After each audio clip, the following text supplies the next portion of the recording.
So like going into this month of February, I knew it would be a lot of Drake versus Kendrick. So in January, the UMG lawsuit with Drake starts to pick up. And then I obviously knew coming into February, we had Kendrick Lamar winning Grammys. I knew there was a good chance he would win. And then we had Kendrick Lamar performing at the Super Bowl. So I knew it would be a lot of Drake versus Kendrick. What I didn't know is it would be a Drake collab album happening as well. We've had a Kendrick interview. We've had some comments from Drake online. To me, Kendrick and Drake has been such a big deal over the last calendar year. This story alone deserved my undivided attention. I mean, I pretty much hadn't done a lot of the NBA stuff over the last month. I pretty much have only done Kendrick versus Drake videos. I've done over 60 million impressions in pretty much 28 days of February. That's how important this story was. And most of it's over on Facebook and TikTok, where I'm becoming animals at. Thank y'all so much for tapping into all my platforms. It's Mr. Taliaferro every darn where. But y'all get my drift. This story in hip hop is such a big deal. I could pretty much only talk about it for a month. Some will say it's overkill. I won't even argue with you, to be real with you. But I just don't want people to sleep on how big of a story this is. It's probably the biggest in hip hop since Pac and Biggie, if we're being honest. Obviously, we hope it don't end like Pac and Biggie, but it's been one of the biggest stories since then. And I want to break down what I mean by that. Keep in mind, I'm not from the West Coast. I'm not from the East Coast. I'm not from Canada. I'm a down south baby. I have no dog in this fight. My job is to be a music journalist and tell you the unapologetic truth. Things have changed over the last calendar year in hip hop. Kendrick doesn't do features. And why is that important? Because these labels and these artists are looking around and they're thinking, okay, I need a big record.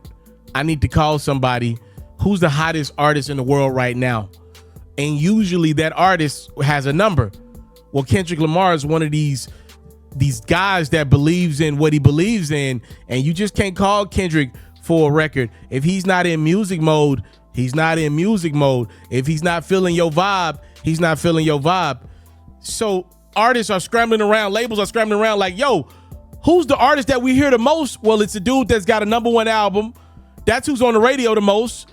And it's the dude who just dropped 2 of the most diabolical diss records that everybody's talking about in the barbershop, but we can't call him and offer him $750,000 for a feature, $1 million for a video. It ain't that simple with bruh. He just don't move like that.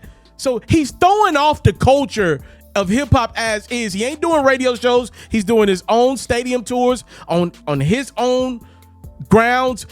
Kendrick ain't playing ball with hip hop like we used to when somebody's the top dog. Take it a step further. Kendrick has changed the tone of hip hop. Now, that doesn't mean you could get money and win while Kendrick is winning. There are a lot of artists winning and getting money over the last calendar year. But I do believe with Euphoria and Not Like Us, both of those records are so witty, so creative in nature. I know they're diss records, but there's so much to them bad boys. I do believe the casual fan, even like self, has taken a step back and been like, damn, bro, even though it's a diss record, bruh led with passion and creativity that I'm just not hearing him in 98% of the music that's out today. It makes you want to up your standard of music. That's not everybody. Obviously, the YNs are going to still rock out. Obviously, the chicks are still going to listen to Summer Walker. But I do believe Kendrick, in a lot of ways, has upped the standard of music because he rapped at a level that nobody over the last year has rapped at. That's just what it is. That's why Drake's trying to change the tone of music back. Like if you listen to Drake's collab album with Party Next Door, one of the things he said was, forget all that beef stuff. I'm trying to get the summer lit. Let me tell you, these labels, they want Drake to get the summer lit. They need Drake to regain that top spot in the culture because Kendrick being the top dog, no pun intended, doesn't benefit music. Again, he ain't a guy that you can just call and get a verse from. Most of these labels are having to call Glorilla. She's probably the biggest feature act you can pay your way to get into right now because the top dog, the one that's controlling the charts, controlling radio, controlling the airwaves of the fans, controlling the barbershop talk is Kendrick. But you can't get Kendrick. You can get Drake. Drake has a track record of being available and throwing lobs. Dude has been one of the greatest assist guys the game has seen over the last 15 years. So the labels need Drake to get back going. You talking about artists like Lil Baby, Young Thug, I can name a bunch of them. They need Drake to get back cooking again. So when he was like, yo, I'm trying to get the summer lit, I'm trying to get these parties lit, it ain't just the women that want Drake to get it lit again. Everybody needs Drake to get it lit again, because Kendrick, being the dominant dude in hip hop, it ain't making enough money for these radio shows. It ain't making enough money for these artists who could desperately use Drake right now. It's in the best interest of everybody in music right now, if you're not associated with Kendrick, for Drake to figure this out. Those are like the business impacts of Drake v. Kendrick. That's what I've seen over the last 10 months. I'm talking about just straight musical business one-on-one. There's a huge impact of what's happened from Drake and Kendrick. Drake's image took a big hit, and this is the guy that's ran the game for a decade straight. But now you listen to a Drake record and it don't hit like it used to. Listen, I love Drake. Nobody will ever make me stop loving Drake. But over the last few years, the music ain't what I grown accustomed to. That underdog feel of an artist. And then even when he became the top dog, I like that braggadocious energy. But post Mob Ties, I got to be honest with you, that energy is not what I'm looking for from Drake. That's my opinion and my perspective.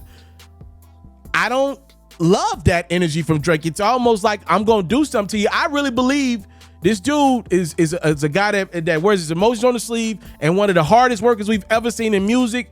And I do believe a lot of the people turning their back on him has hurt him. So to kind of combat that, he's braggadocious. He's telling you what he do to you. I'm sick of him.